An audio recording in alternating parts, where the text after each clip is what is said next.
যতই কষ্ট হোক না কেন, যতই অসহনীয় গরম পড়ুক না কেন, রান্না করতে আমি প্রচণ্ড ভালোবাসি বলে সব সময় অনেক কষ্ট হলেও রান্না করতে কেন জানি আমার কষ্ট হয় না।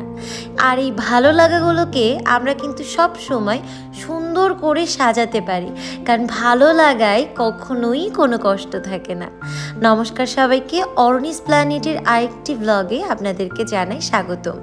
আর এই কুকিং ব্লগে আপনাদেরকে দেখাবো খুবই সহজভাবে এই গরমে মশলা ছাড়া কত মজাদার এবং সুস্বাদু একটা ডিমের ঝোল আমি রান্না করছি।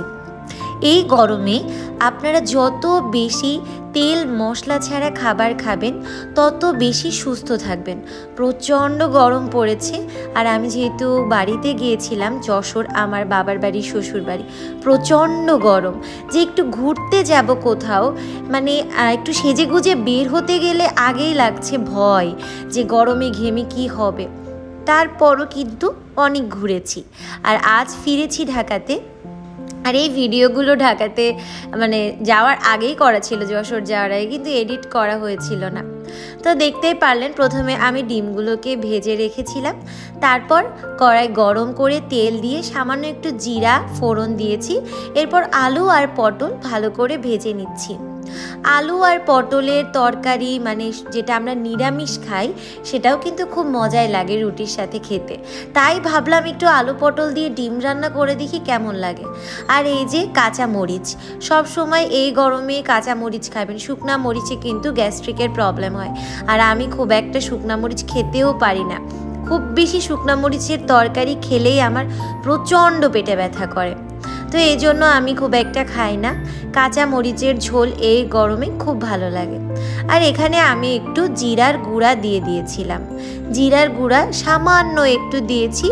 আর আমার কাছে মনে হয় সব সময় খুব বেশি মশলার রান্না কিন্তু সব সময় খুব ভালো হয় না। কিছু রান্না আছে যে মশলা ছাড়া ভালো লাগে না, তবে এই ধরনের রান্না কম মশলাতেই ভালো লাগে। সামান্য জিরা গুঁড়া দিয়ে আমি পটল আর আলুর সাথে গুঁড়াটাকে একটু ভেজে নিয়েছি। তবে এই গুঁড়া মশলা, ভাজা মশলাটা খাওয়া ভালো না, তবে আমি গুঁড়া করি সামান্য একটু তেলে নিয়ে, মানে হালকা একটু গরম প্যানে দিয়ে সেটাকে গুঁড়ো করে রেখে দিই।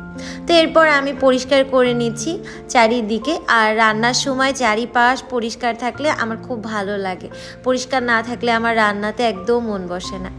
তো সব কিছু এইভাবে রান্না করে নিলাম।